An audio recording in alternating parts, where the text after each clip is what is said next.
I wanted to bury her either next to some water or next to some trees. Why is that? Because that's where I would like to be buried.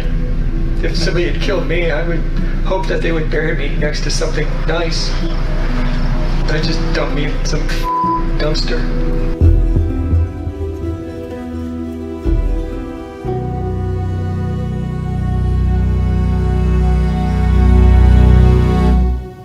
Kenya Monhey was just 19 years old when she vanished after a night out with friends in Denver, Colorado, leaving her phone, purse, and keys behind.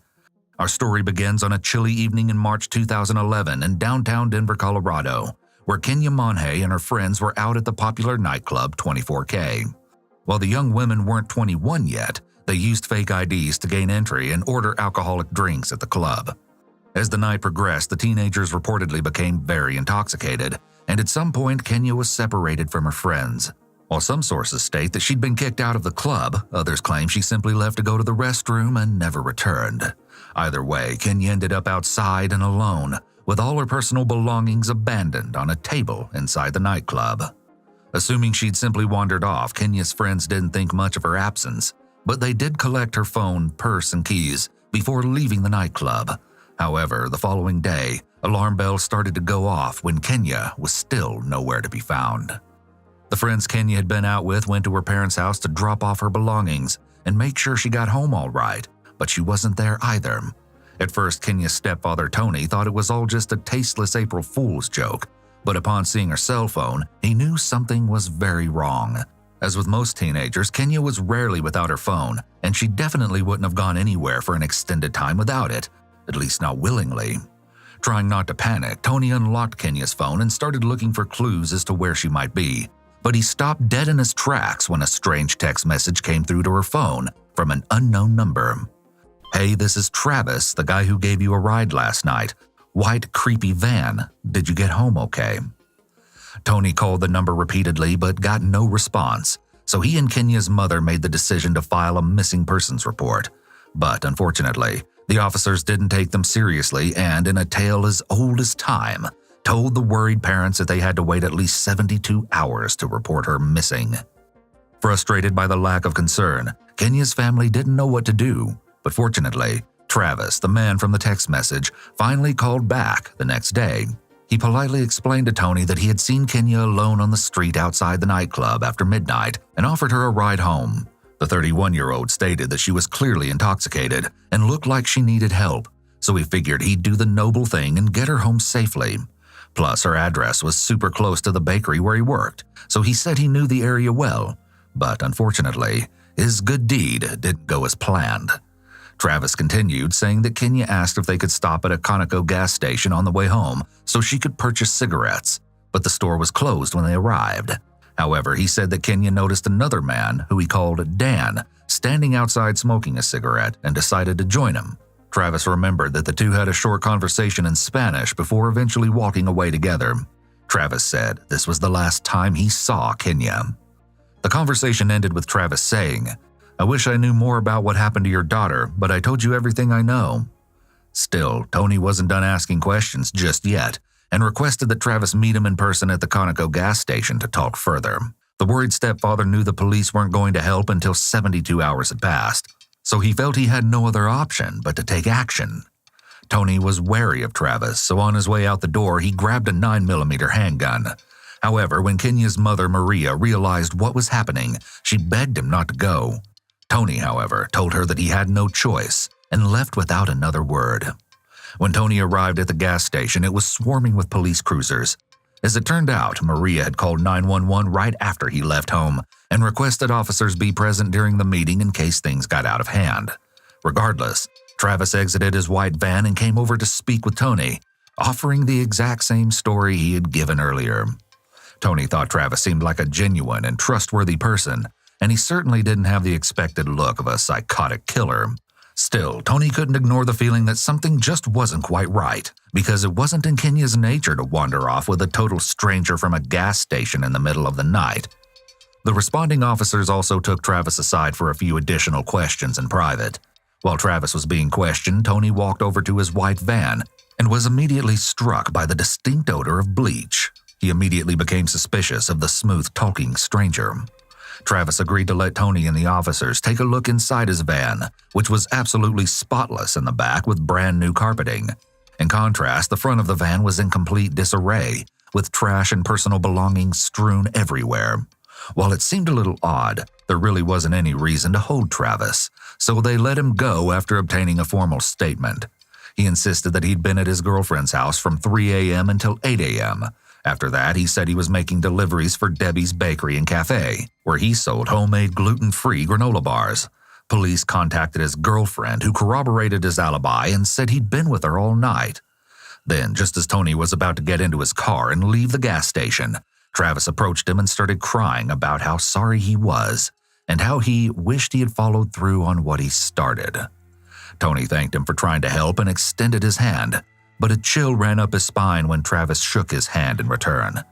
Tony later stated that at that exact moment, he felt sure that Travis had been the last person to see his daughter alive, but his alibi still made it impossible for him to be involved. People who meet or interact with a psychopath often describe the same experience. They describe a chill up their spine or the hairs on the back of their neck standing on end. This reaction is part of our innate survival instinct. Thousands of years ago, we had to rely on our perceptions of people and situations to keep ourselves safe from harm. Nowadays, many of us dismiss the gut instincts we have about a dangerous person because we think we're being paranoid or just imagining things. But that intuition is there for a reason, and it's important to listen to it. It appears that Tony felt that gut instinct loud and clear when he came into closer contact with Travis.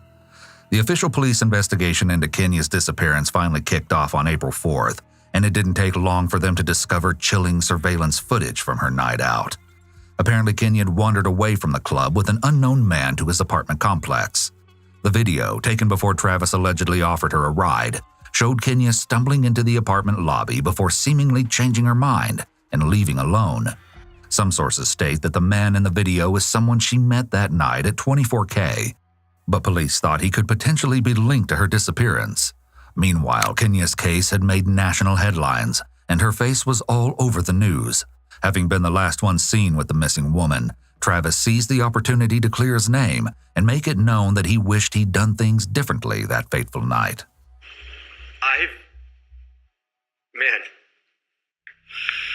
I'm sorry that I was indifferent, that I didn't think anything. I didn't think anything. I didn't think she was gonna disappear. I could have intervened more, and not just said okay and gone home, everybody has their own choices, and she chose to walk off with this guy, and I can't blame myself for that. God, I'm sorry. This has been really emotional for me. Still, as an extra precaution, police requested surveillance tapes from Debbie's Bakery and Cafe, where Travis worked, as he was really the only lead they had at the time. Investigators weren't expecting to see much of anything because Travis was supposedly out making deliveries all day, but what the tape actually caught made the hairs on the back of their necks stand up. On April 1st, Travis was caught on camera wheeling a large cooler sealed with duct tape into the bakery freezer. He was also seen wearing latex gloves while lugging a roll of carpet, multiple small towels, and a bottle of bleach before he decided to unplug the surveillance camera. The bakery owner came forward, eager to tell investigators that Travis was not even scheduled to work that day. She also stated that he had a large, noticeable cut on his arm, which he claimed was from being attacked by a homeless man. Finally, she informed them that when she asked Travis why he had turned off the security cameras, he claimed it was because he wanted to change his clothes. Suspicious, right? Detectives went around to neighboring businesses, hoping to glean more information. One person insisted that they had seen at least one man burning something in a large barrel behind the bakery next to a white van. Another said they witnessed Travis cleaning out a large cooler in the back of his van right after Kenya vanished. Travis attempted to explain the fire away by saying it was just moldy marijuana in the barrel. But hold on to your seat, because this is where the story takes a drastic turn. Investigators soon gained access to Travis's phone records, and they showed that he had been nowhere near his girlfriend's house on the night in question. In fact, he was in a rural town roughly 40 miles away from Denver. Detectives contacted his girlfriend once again, and as it turns out, Travis had asked her to lie about his whereabouts, and she agreed to protect him. Yikes. So, with all of this new information, it was time for investigators to learn a little more about the supposed Good Samaritan. As a teenager, Travis Forbes had been charged with breaking into 16 different homes and businesses in the Fort Collins area and stealing more than $15,000 in assets. Travis was eventually caught, and upon searching his room, police discovered 3 pairs of torn-up women's underwear, which he had marked with the letter M. He was charged with 2 counts of felony burglary, but instead of a prison sentence, Travis was sent to a military boot camp. However, he was kicked out after just 50 days in the program for several rule violations and placed on probation. While still on probation in 1998, Travis was arrested for criminal harassment, and then the following year he was caught carrying a knife in public, yet another rule break. Oh, and he also managed to break curfew a whopping 43 times in that short 2-year period. He was subsequently sent to community corrections, but that didn't stop his violent behavior. On the contrary, it actually seemed to intensify his cruelty towards women. For example, on July 17, 2004, he was arrested and charged with third-degree assault after pelting rocks at 2 female friends as they jogged in Highlands Ranch, Colorado. He spent 5 months in jail for that crime and claims to have had a change in spirituality while behind bars. Yeah, right. It's not uncommon for psychopaths to specifically target women. This occurs for a few reasons. For one, a female victim is often an easier target for a male psychopath because he can usually physically overpower her. Criminals tend to prefer an easier target, a target that will give them the reward or outcome they want with the least effort possible. Smart criminals also make an effort to avoid getting caught, so an easy target always minimizes the likelihood that the victim can escape or that they can otherwise be caught if the victim yells or fights back. Psychopaths don't see a woman or any human being as a person. Psychopaths and most people with APD see people as objects or things they can use to their convenience. They're highly impulsive, so if they have a need, they will use whoever and whatever means to satisfy that need. People with psychopathy have actual differences in brain functioning and brain structure compared to the brain of typical people, such as the regions that regulate our ability to control impulses and make good decisions. So, now that we know a little more about Travis, it should come as no surprise that in the weeks following Kenya's disappearance, he took his friend's car and fled to Austin, Texas. The bakery owner informed police that Travis had been mumbling about needing to change his name because "that girl ruined my life." Travis was arrested on suspicion of auto theft in Austin on May 4th, and police interviewed him for 3 hours regarding Kenya's case. The lead detective later stated, "He just explained everything away. He had an excuse for everything, the barrel, the cooler, everything." Travis was eventually extradited back to Colorado, but he was released when his friend dropped the auto theft charges. So while Kenya's loved ones were desperately holding out hope for her safe return, Travis went to live with his father in Fort Collins, but investigators kept him under a close watch, or so they thought. Shortly after moving, Denver detectives witnessed a confrontation between a highly intoxicated Travis and the Fort Collins police, and they informed them of who Travis was and why they were surveilling him. However, Travis seemed to chill out for the next 3 days, so Denver police decided to end their watch over him, a decision that would later come back to haunt them all. That's because Travis would commit a heinous crime the very next day. He began following 30-year-old Lydia Tillman, who'd been walking home from a 4th of July fireworks display in downtown Fort Collins. Unfortunately, by the time the young woman realized she was being followed, it was too late. Travis forced her inside her apartment and viciously attacked her until she was barely alive before setting the entire apartment on fire. Miraculously, Lydia managed to escape the inferno by jumping out of a second-story window onto the concrete below. Paramedics raced to her side, but before she could describe her attacker fully, Lydia suffered a stroke and went into a coma, which she stayed in for 5 weeks.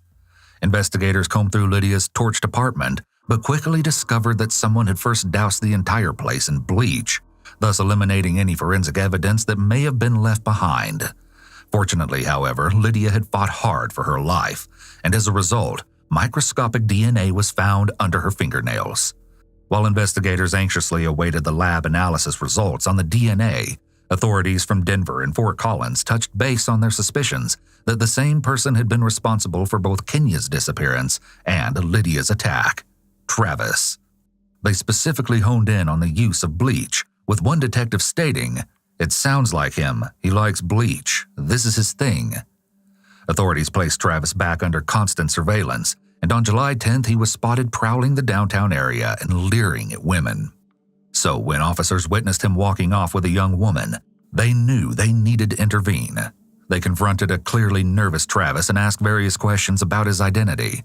He claimed his last name was Kennedy but said he couldn't remember his address and didn't have any form of identification. By the time officers were done speaking with Travis, the woman he'd been speaking with was gone, and they knew they had to let him go. However, when he returned just 20 minutes later wearing a hat and a new shirt and began stalking a different woman, he was arrested for providing a false name. Police took him into custody for the misdemeanor charge, but they knew it wouldn't be long before he posted bond and was back on the streets again. Then, just minutes before Travis was set to be released on bond, the results from the DNA test came back. The sample found under Lydia's fingernails was a match to Travis Forbes. He was immediately rebooked and held on suspicion of attempted murder, assault, and arson. It's not uncommon for a psychopath to commit another crime right after the initial one. It's possible that the stress of being watched, questioned, and pursued by police led Travis to seek out another victim. Psychopaths often commit horrific acts just out of the sheer pleasure of it, which works to alleviate any emotional stress they might have. Before interviewing Travis in jail, investigators worked tirelessly to ensure they also had an airtight case against him for Kenya's disappearance. They fully expected him to deny any involvement, but in yet another shocking twist, the cold-blooded criminal calmly told detectives, "I'll tell you everything, but I want a deal." Travis wanted prosecutors to agree to take the death penalty off the table and not label him a sex offender because, in his words, "If I go to prison as a sex offender, I'm Finally, Travis confessed to what really happened the night Kenya vanished. He said that Kenya was alone outside the 24K nightclub, conversing with a homeless man when he decided to offer her a ride home. However, when Kenya passed out in his van, Travis saw it as an opportunity. He began assaulting her, but she woke up and started fighting back, so Travis killed her in cold blood. Then he put her body in the large cooler in his van and duct taped it shut, before moving it to the freezer inside Debbie's Bakery and Cafe. He eventually buried Kenya's body in rural Keensburg. Travis then returned to clean his van and the cooler with bleach and burn anything Kenya might have touched in the large barrel, including her clothes. Finally, 5 long months after her disappearance, Travis led detectives to a shallow grave in a field under a cottonwood grove. And how long do you think you dug for? It wasn't very long. I was actually surprised. I was worried that it was so late that I wouldn't have enough time. Okay. But I dug that hole fast. As he sobbed uncontrollably at the sight of her resting place, Travis insisted he hadn't intended to kill Kenya. However, that admission didn't quite align with a statement he made earlier about being a dangerously evil sociopath, or with the fact that he hinted at the possibility of other victims. It sounds like Travis has some awareness of his psychopathy, which is very rare, as usually a key feature of personality disorders is a lack of awareness. However, it does happen among severe psychopaths where they can accurately label their psychological problem, like Travis did. He didn't use the word psychopath, but he got the evil and dangerous parts right. Furthermore, Travis seemed to taunt the lead detective on the ride back from the place he buried Kenya by saying, "Are you happy, Nash? Are you happy you found her? Are you happy you got her back?" It's always strange and confusing when a psychopath shows a normal human emotion, like crying. They can move on very quickly from a moment of experiencing a sad emotion. Their ability to disconnect from or cut off emotions is part of what allows them to commit horrible crimes. A psychopath can sometimes experience and show certain emotions. Maybe while at the place where he buried Kenya, Travis felt some degree of regret. It's important to keep in mind that at this point, he already knows he's likely going to prison for the rest of his life. So the fact that he's sobbing uncontrollably could be at least partly influenced by his awareness of his fate. Travis Forbes was given a life sentence without parole for Kenya's murder and an additional 48 years for the attempted murder and assault of Lydia. Travis's girlfriend was also handed a short jail sentence and community service for obstruction of justice for lying to police about his alibi. A few short hours after emerging from a coma, Lydia courageously wrote her victim impact statement. While she couldn't read it herself due to the horrific nature of her injuries, the judge shared her letter with the court. It read, "Travis Forbes, you caused me no harm. My spirit, my soul, and my mind remain untouched. May you find peace in this life. It was my intention to find the strength in my heart to forgive Travis Forbes. I did. I felt extreme anger towards him, then I felt sad for him. He must be in so much extreme pain to so brutally hurt another human." On that note, let's move on to our next twisted true crime case. It started out as a typical day in Dallas, Texas in December 1990, but things took a gruesome turn when the heinously exposed body of a young woman was discovered in an undeveloped suburban neighborhood. The resident who found the body was so disturbed that they actually ran into their home and grabbed a floral bedsheet to cover the victim. The first responding officers immediately recognized their victim as 33-year-old Mary Lou Pratt, a veteran sex worker in the area. She'd been shot by a .44 caliber pistol and showed signs of an assault, but it was apparent to crime scene analysts that she had been killed elsewhere before being dumped in the middle of the road, where her body would be quickly found. Still, they weren't yet seeing the total brutality of the crime. Investigators were stumped. They had no witnesses, murder weapon, or motive, and very little forensic evidence. A few months passed, and then another sex worker turned up dead on the same street where Mary Lou's body had been dumped. The victim was identified as 27-year-old Susan Peterson, and she too had been shot several times and showed the same unique injuries as Mary Lou. Police actually withheld this graphic detail from the public at first, only disclosing that the victims had been strangely mutilated to maintain the integrity of the investigation. The following month, a third sex worker, 45-year-old Shirley Williams, was found deceased from gunshot wounds in the early morning hours. While she was in a different residential area than the others, not far from an elementary school, Shirley also experienced the same strange mutilation. At this point, law enforcement officers were urging sex workers to stay off the streets and practice caution, but they couldn't protect everyone from the evil lurking in the shadows. Desperate for any information, the Dallas police called an FBI profiler onto the case, and they generated a profile of the killer that stated they would likely have some sort of specialized training in either medicine or taxidermy based on the victim's injuries. More on that little detail later. They also predicted that the perpetrator was a fit white male in his 30s, as he was able to overpower strong women. Still, detectives had virtually no leads or sense of direction in the case. But that was about to change. Officers working the case suddenly remembered a strange encounter from about 2.5 months before Mary Lou's murder. They were out patrolling a part of the city known to be frequented by sex workers when they were approached by a woman named Veronica Rodriguez, who frequented that particular street. The officers immediately noticed a deep cut on her face and neck, and when they asked what happened, Veronica exclaimed, "I almost got killed." Veronica explained that a man had picked her up the previous night and drove her to an isolated field, where she was violently assaulted. However, she managed to escape and run to a nearby home, which happened to be owned by a man she knew. Veronica described her attacker as a white male, but that was all she could recall from the terrifying ordeal. Unfortunately, Veronica was known around town for allegedly telling elaborate lies to the police, so they didn't initially take her story seriously. But 2 days later, they saw her riding alongside a man in the cab of an 18-wheeler truck and pulled them over to ask a few more questions. The man driving the truck was identified as Axton Schindler, and Veronica insisted that he had been the one to save her life that night. Axton informed the officers that he lived at 1035 El Dorado, located in the same Oak Cliff neighborhood where Mary Lou and Susan had been found. However, he denied knowing anything about a supposed attack against Veronica, so the officers assumed the story was just another one of her attempts to seek pity from them and arrested her for prostitution. They also took Axton downtown for several unpaid parking tickets and decided to put the whole thing to rest. Only after the 3 murders took place would they realize this had been a significant clue left behind by a ruthless predator. As the officers continued to canvass the streets, they encountered a sex worker named Brenda White, who had quite the story to tell. She claimed to have been attacked the previous night by a white man with salt and pepper hair, who said, "I hate I'm going to kill all you Brenda told police that she maced him and jumped out of the moving car to escape. Officers were beginning to connect the dots between Veronica and Brenda's accounts and the recent killings. Both women had been picked up from the same area and violently attacked by a man who seemed to loathe sex workers.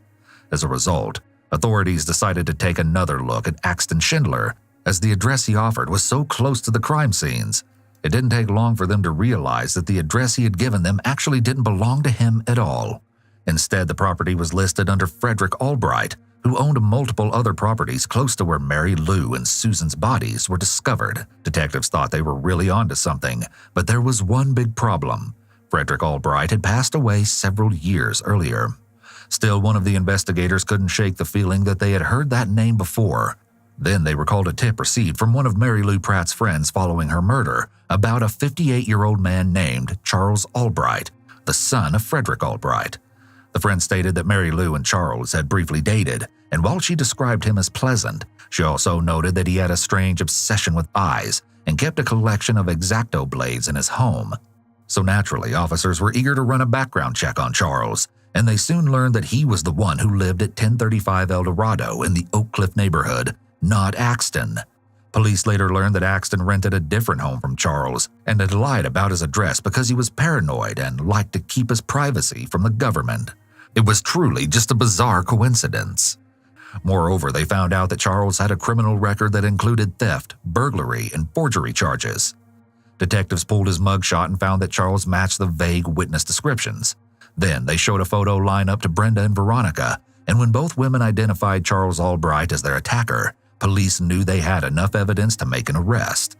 So on March 22, 1991, officers arrived at 1035 El Dorado in the middle of the night and took Charles into custody.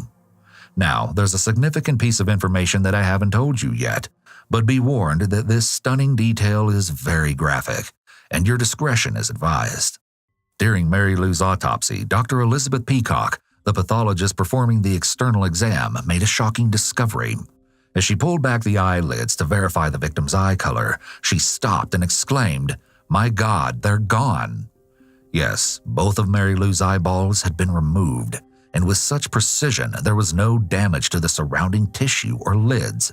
The work appeared to have been that of a skilled surgeon or someone experienced in taxidermy.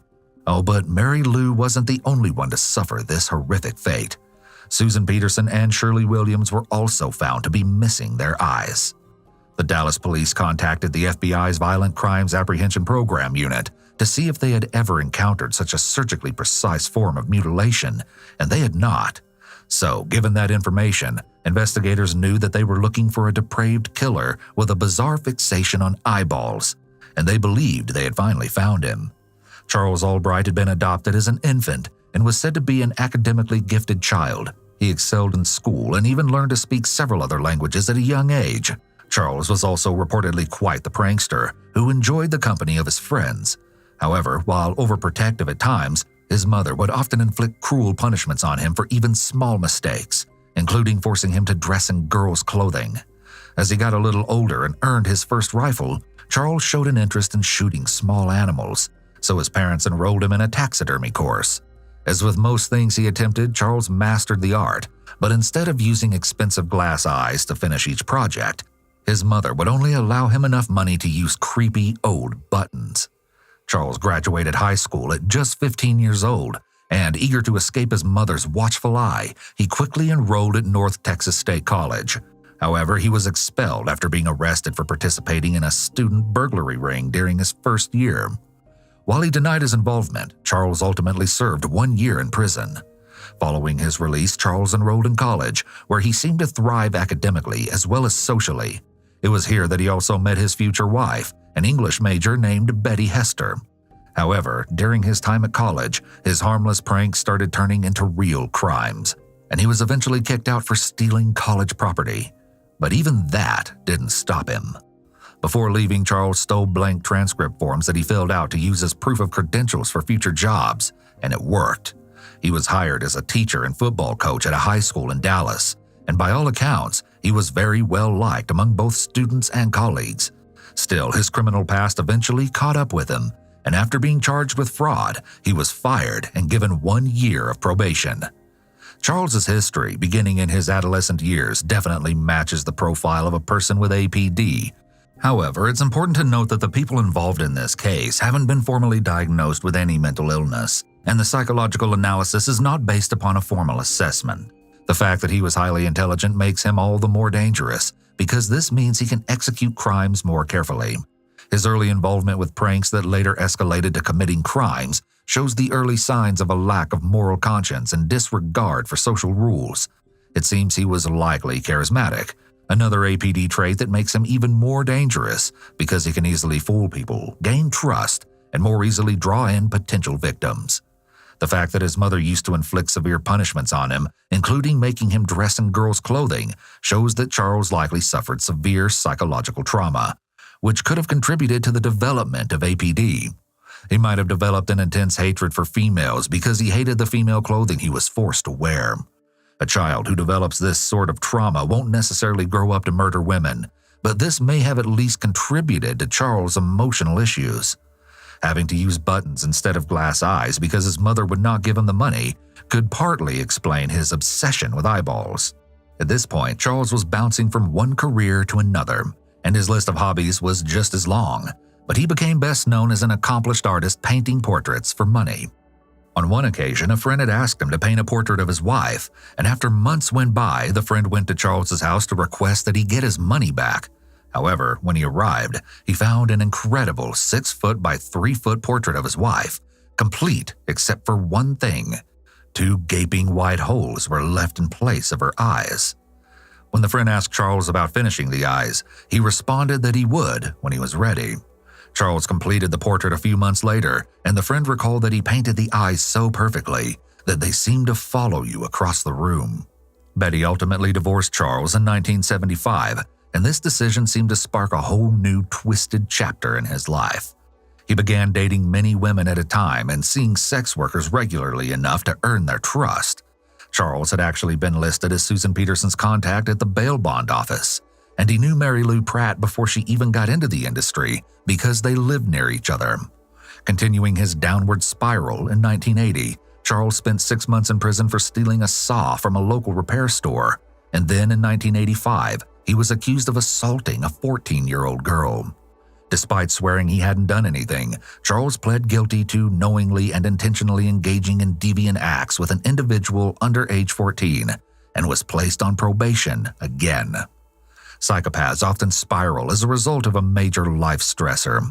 Their manner of coping is often to take out their anger and inner desire for control over others by victimizing innocent people. Victimizing another person is, after all, the ultimate show of control.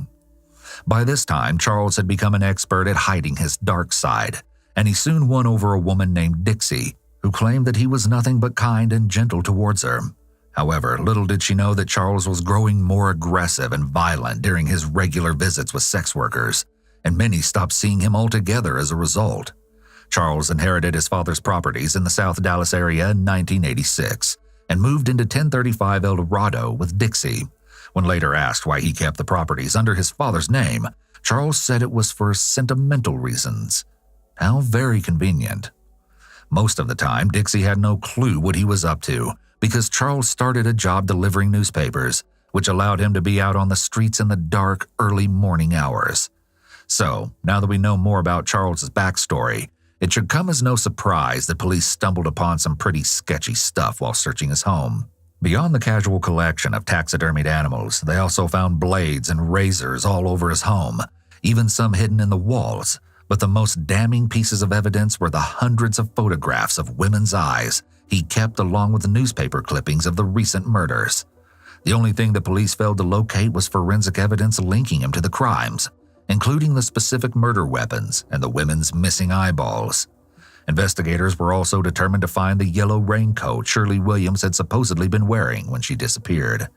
It wasn't in Charles's home, so they went to the field where Veronica said she'd been attacked, and there they found the missing jacket under a pile of brush. It was coated in blood, which DNA tests would later reveal belonged to Shirley, but a few hairs and other fibers were left behind that didn't belong to the victim. While the hairs no longer contained any usable DNA for testing, they did appear similar to Charles's under a microscope, and the other fibers matched a blanket found in his truck. All the while, Charles adamantly maintained his innocence. When asked what kind of person could be capable of cutting out the eyes of another human, Charles calmly replied, "Someone who is sadistic? Just one mean son of a gun. I don't know the purpose behind it unless that person thought the women wouldn't be able to see without their eyes in the next world, which is sort of ignorant." Psychopaths who are intelligent and smooth-talking are truly the worst kind of predator because they have enough social skills to draw people in and gain their trust. Here are a few warning signs of this type of dangerous predator. Having a short fuse.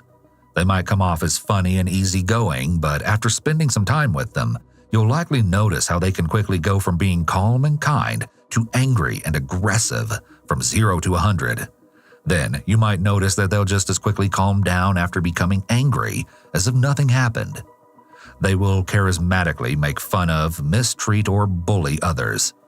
The charismatic psychopath will often say something mean or belittling to the people around them.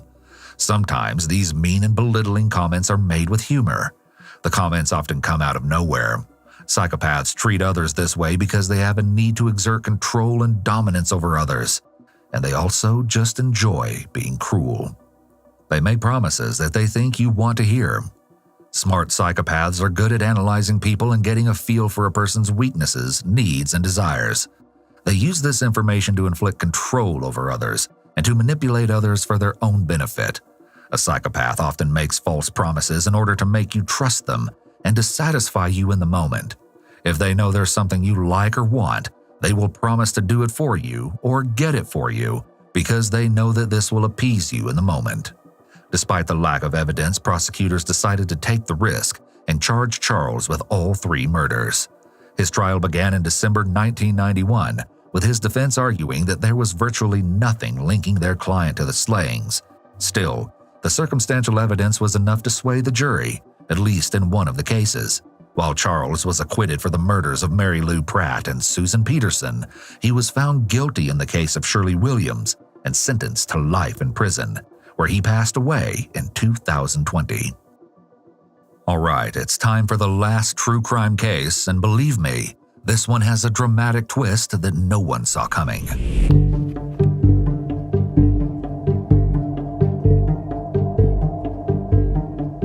Our story begins at the end of April 2015 on a dusty back road in Monroe County, Missouri. A local man named Glenn McSparn was taking a shortcut home when he noticed a car pulled off to the side of the road. He didn't think much of it until he saw something on the ground near the front tires that made his blood run cold. Illuminated by his truck's headlights, Glenn caught a glimpse of a woman's body lying in the gravel road. He later stated, "When I saw her, I swear my heart stopped. I could tell she wasn't moving. I looked in her eyes and I could tell that she was gone." Glenn dialed 911 immediately.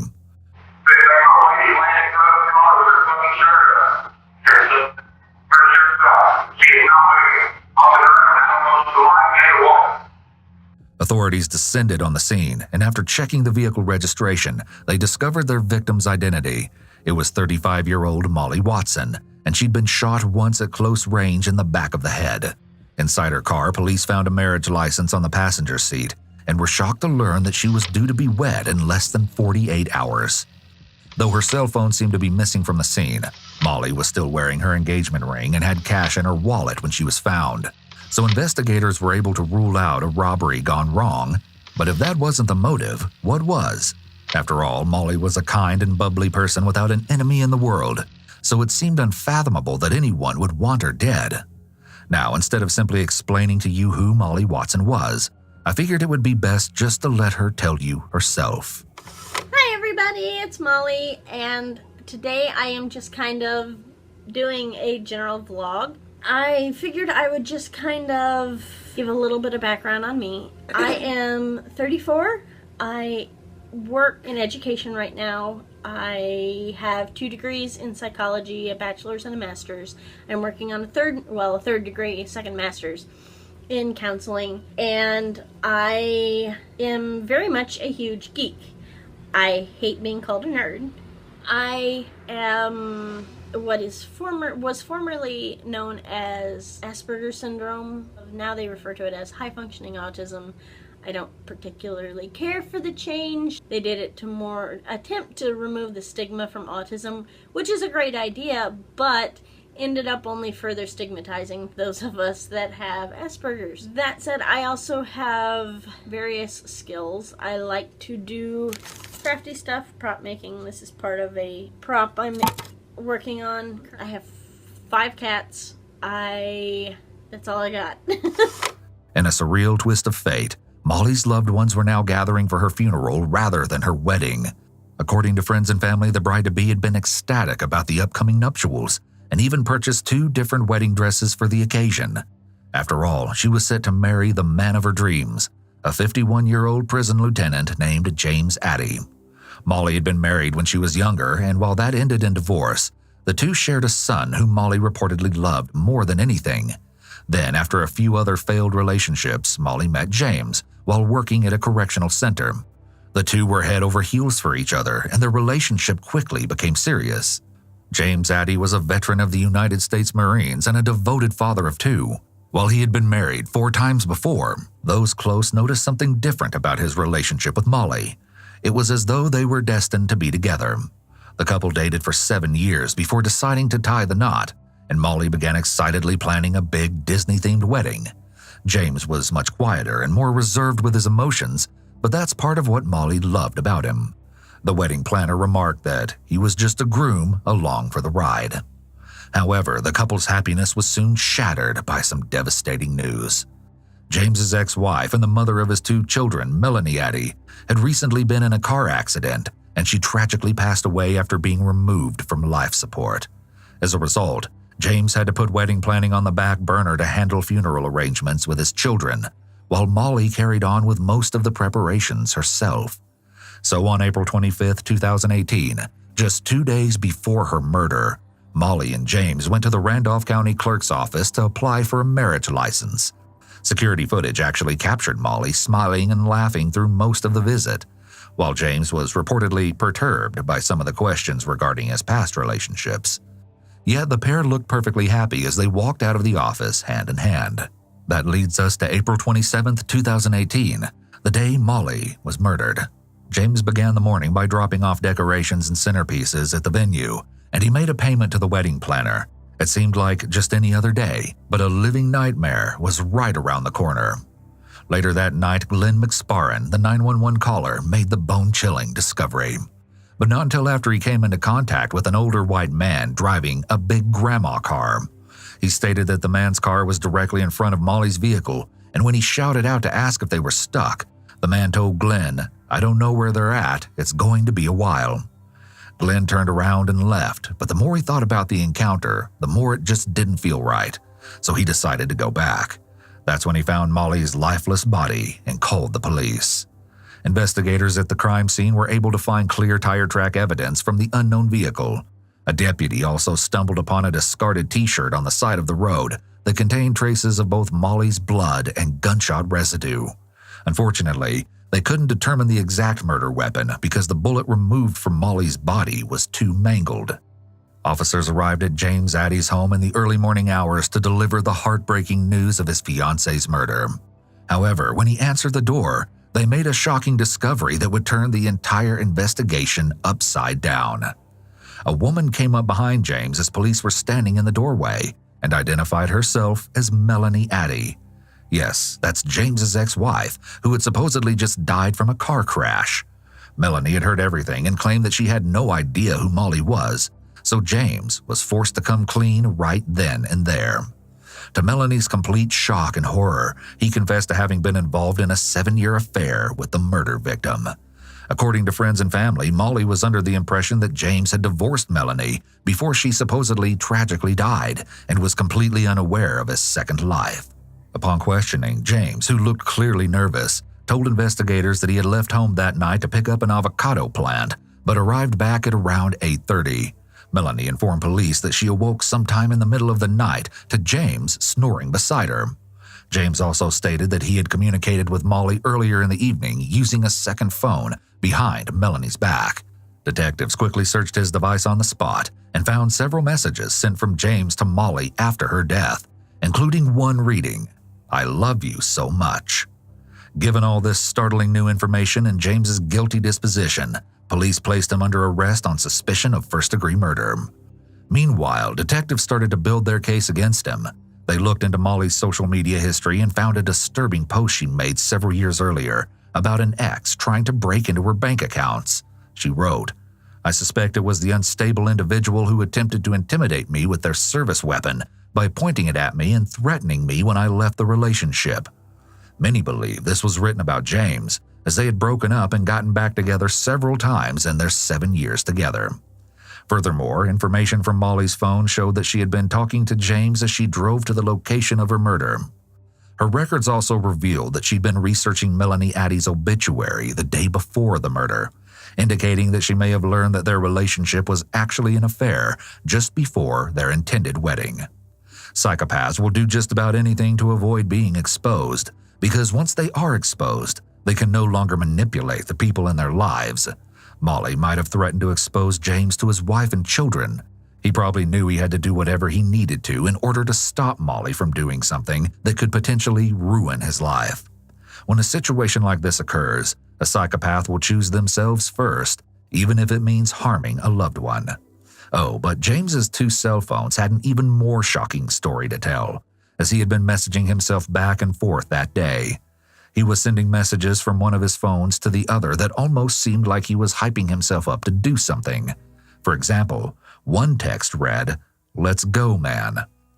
James Addy's trial began in April 2021, with the prosecution alleging that he had deliberately killed Molly that night after she confronted him about his marriage to Melanie. In their opening argument, the prosecutor told the court that James had decided it was time to choose between his 2 lives. On the other hand, his defense argued that the timeline didn't add up, based on when his wife claimed to have heard him come back home, and that based on that knowledge, James couldn't be held responsible for Molly's death beyond a reasonable doubt. Some of the evidence presented at court came from an unlikely source. James's daughter testified that she had met Molly, but had no knowledge of a romantic relationship between the two. She also identified the t-shirt found near the scene as one she had made for her father. Another one of the key pieces of evidence was the tire tracks left behind at the crime scene, and while the prosecution called in an expert who claimed they were an exact match to James's car, the defense argued their testing methods were faulty. But that wasn't all the prosecution had against James. They also called the wedding planner to the stand, and she recalled that after their meeting on that fateful day, James had remarked on his way out that Molly was driving him crazy. Then, as their final effort, prosecutors introduced 2 inmates who made separate statements regarding things James had said in jail while awaiting trial. According to the inmates, James admitted to laying someone face down in a ditch. While James continued to maintain his innocence and the defense made a compelling argument, the verdict spoke for itself. James Addy was convicted of first-degree murder and armed criminal action. In July 2021, he was sentenced to life in prison without the possibility of parole plus 10 years. It's strange that for 7 years, Molly didn't realize that James was married. Sometimes, however, people in relationships will ignore certain red flags. In Molly's case, she likely saw red flags right away, but she ignored them and continued with the relationship. The more time goes by, the more emotionally attached you'll get, and the harder it will be to reason and think logically if something feels off about the person you're dating. It's true that love can blind people. It's possible that Molly felt that James was lying several times throughout their relationship, but maybe he made up stories and excuses to convince her. James has not been formally diagnosed with any mental illness that we're aware of, and the aforementioned analysis is based on a general analysis of people exhibiting these traits and behaviors. Psychopaths engage in excuse-making and storytelling in order to manipulate the people in their lives. Their stories are often very convincing. But even when their victims sense a lie, the psychopath will manipulate them into doubting their own judgment, i.e. gaslighting, by calling them crazy, paranoid, sensitive, or tell them they're exaggerating. If a person seems to be always making up excuses, and you find that you're always giving them the benefit of the doubt, take this as a definite big red flag. It's fine to give someone the benefit of the doubt a couple of times, but more than a couple of times means that there's something wrong. If a person you're dating minimizes your feelings or tries to convince you that you're crazy or overreacting when you call them out on their behaviors, this is a definite red flag. Know who you're dating. If the person has violent or aggressive tendencies, avoid assuming that they would never do it to you. It's very likely that James had some issues with violence and aggression. Remember that it takes a psychopath to commit a murder in cold blood, the way that Molly was murdered. A typical, well-adjusted person doesn't just get up one day and decide to become a murderer. People who murder typically show behavioral issues in their daily lives. These behavioral issues usually include poor anger control, physical violence towards others, impulsivity, rule-breaking behaviors, and/or alcohol or substance use.